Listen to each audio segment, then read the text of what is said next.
unjust case? Yeah, we've been calling on philanthropy to continue leaning in to support organizations that are advancing racial justice and racial equity. This is a case that was brought under Section 1981. The two Trump-appointed judges found that there was a contract here, that there was consideration, that there was a bargain for exchange. And we want, and like I said, the case is now supposed to be remanded back to the district court, and it will proceed to the merits. But what we want philanthropy to know is that they shouldn't be backing away from their commitments. There are many ways to structure grants and charitable giving so that there are fewer strings attached to the donation of money to private causes. As you mentioned, that this was a private organization funded with private monies. And there's a lot of law that supports organizations donating their private monies to advance particular causes, including to combat discrimination. And so that is, what our message is in this moment, that we need to stay firm, stay strong, and continue finding ways that we can move forward in this new legal landscape. But there are ways to continue moving forward, to continue moving the needle in ways that are legally defensible. And we'll be there with you as this case proceeds on the merits, and everybody will be doing everything we can. Philanthropy, please listen. We know that the money has been disappearing for Black-led organizations, for racial justice organizations. You got to stand, as you said so beautifully, Daryely, you got to stand firm and stay strong. Thank you so much for being on our show. Daryl, did you have a last word? Oh, absolutely. And Daryl, before we let you go, there are folks out there that are listening to this show, and they're listening to you, and they're listening, what your organization is doing, the Lawyers Committee is doing, and they're saying, I need to learn a little bit more about the Lawyers Committee, and I'd like to get a hold of this Daryely person because she's right on point. How do people get in contact with you? Yes, absolutely. Our website is lawyerscommittee.org, and we have a lot of information about the SFFA ruling and all of the work that we're doing in response to that. I forgot to mention that my colleague, David Hinojosa, he argued the case, the SFFA case, on behalf of a broad coalition of diverse students and alumni at UNC. He argued the case before the Supreme Court. We're very proud of him. It's a team that has deep, deep expertise on these issues. I'm really proud to be here at this organization in this moment. You have an organization full of civil rights and social justice warriors doing work every single day to advance racial equity. So the website is lawyerscommittee.org. And you also are on Twitter. X or whatever they want to call it. But can you give people your handle quickly? Yes, I believe it's Lawyers Committee for Civil Rights. I'm just checking real quick, Barbara. I don't use that. And I was talking about your personal Twitter. Yes. Oh, yes. My personal Twitter is Dariely ESQ.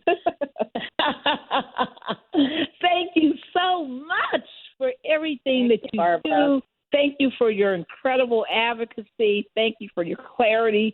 We just love you. Justice Thomas, you're wrong. We are able to have associational rights. We've got standing to bring these cases. You can't throw us out. We will be there. We will keep fighting. Thank you so much for being brilliant and for all the great work that the Lawyers Committee for Civil Rights under law continues to do. Thank you so much. Thank you, Barbara. Truly appreciate the support. Thank you so much. Take care. Bye-bye. All right, Daryl. It's fearless. Just incredible, Barbara. Yeah. That fearless fun is just incredible. And Barbara, we didn't even get a chance to talk about the anonymous plaintiffs that are in that case. You don't even know who the plaintiffs actually are in that fearless. And how were they injured? There was no injury. what did Judge Rosenbaum call it? So they're flops, right? The flop Right, rule. that they're flopping on the Right, ground. they're faking injuries like basketball and soccer. It's a flop rule. They just act like they're hurt, and get the call, right? And have somebody wrong by it. But, Absolutely.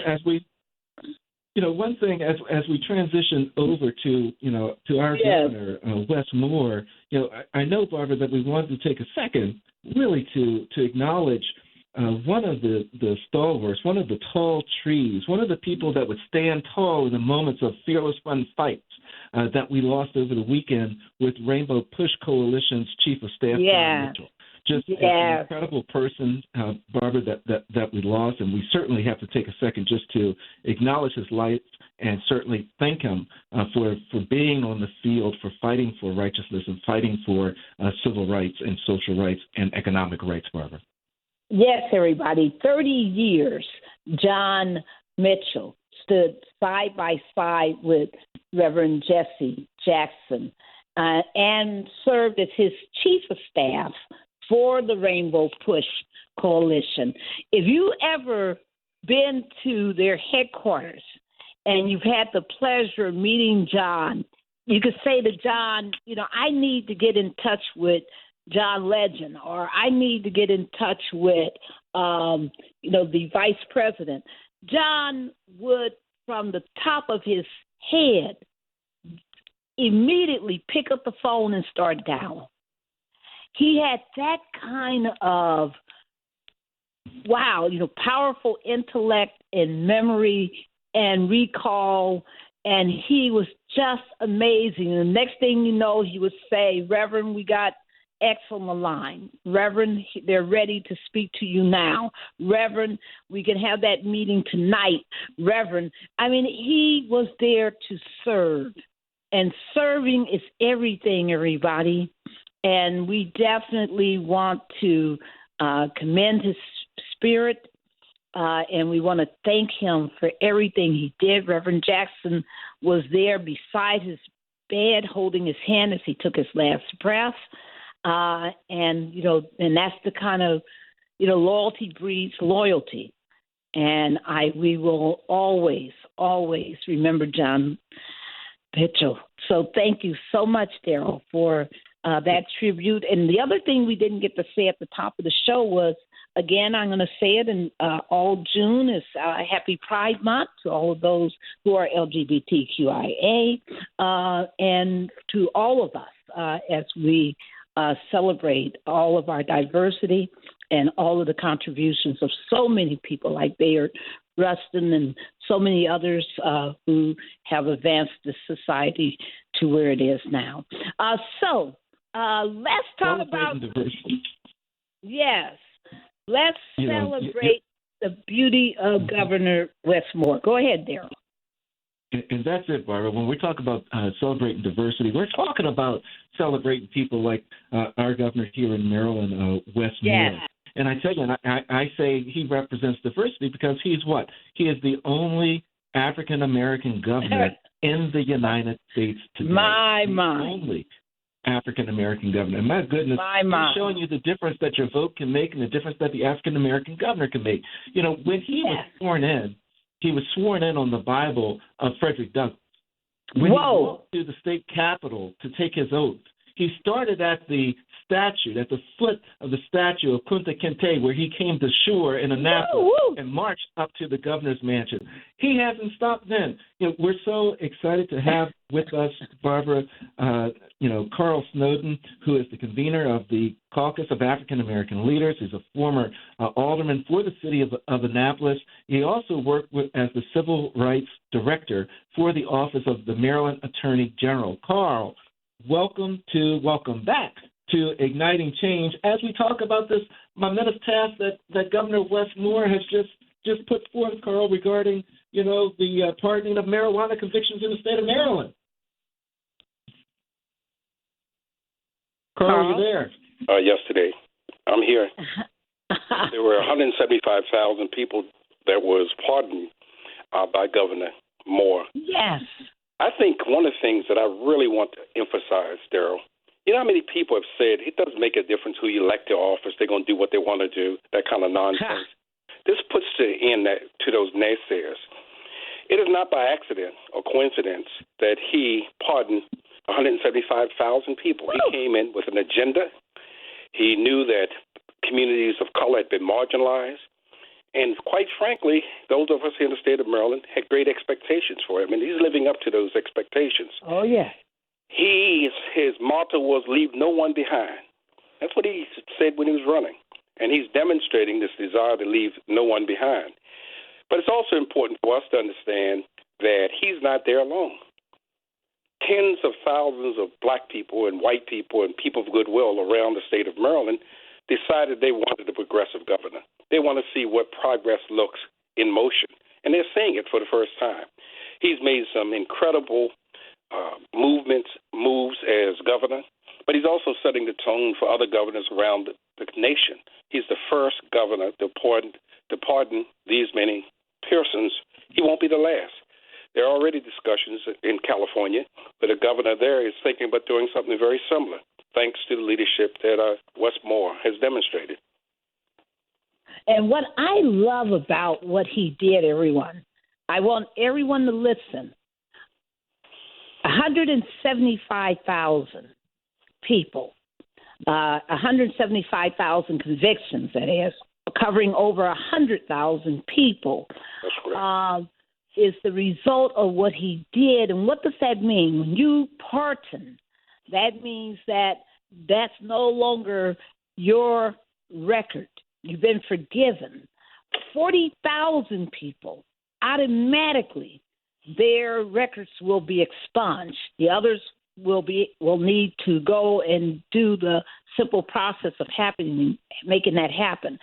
Throughout this country, there has been at least 8 states that have tried to do something around this injustice of marijuana convictions. 75% to 80% of everyone arrested and tried and convicted for marijuana possession, simple possession, just one joint or half of a joint, whatever. These convictions have been disproportionately black. That's correct. Millions of African American people have some record in this country of a criminal record just because they possess a joint of marijuana. Now think about it. Right now, 38 states have made it legal to have marijuana for medical reasons. 27 have made it legal for recreational purposes.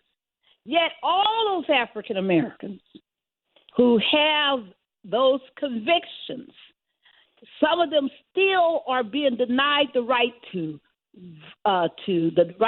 because most of these were misdemeanor convictions, are being denied the right for housing, to grants for educational purposes, are being denied licenses for various trades because of this record.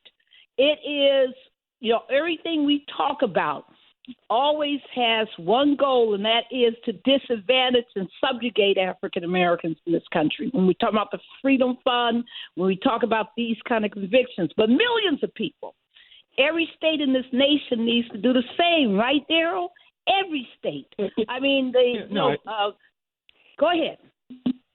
Yeah, I agree with you, Barbara, as both you and Carl were saying that this should be the example of other states to follow what Governor Moore has done. And we need to be really careful, with regards to with the labeling, because when we're talking about someone being pardoned, we're talking about someone being forgiven. That right. that they were found guilty and they've been forgiven for the crime that they've committed. Their record it's not expunged because they've been pardoned. It means though that they have been forgiven for it. So an expungement is a process by which a person has the criminal conviction or the criminal contact completely removed from the record. Therefore, no one can see that anything there previously existed. That's the expungement process. But with the pardon process, there's still a record that's there, but it's been forgiven by the state, forgiven by the government. And that's, what is meant by it. Then will open up the door for employment practices. Barbara, Carl, and I know both of you are so aware of it. There was a time in the state of Maryland and in other states where it was the Remove the Box campaign. And the Remove the Box campaign was the campaign that banned the box. The Ban the Box campaign was the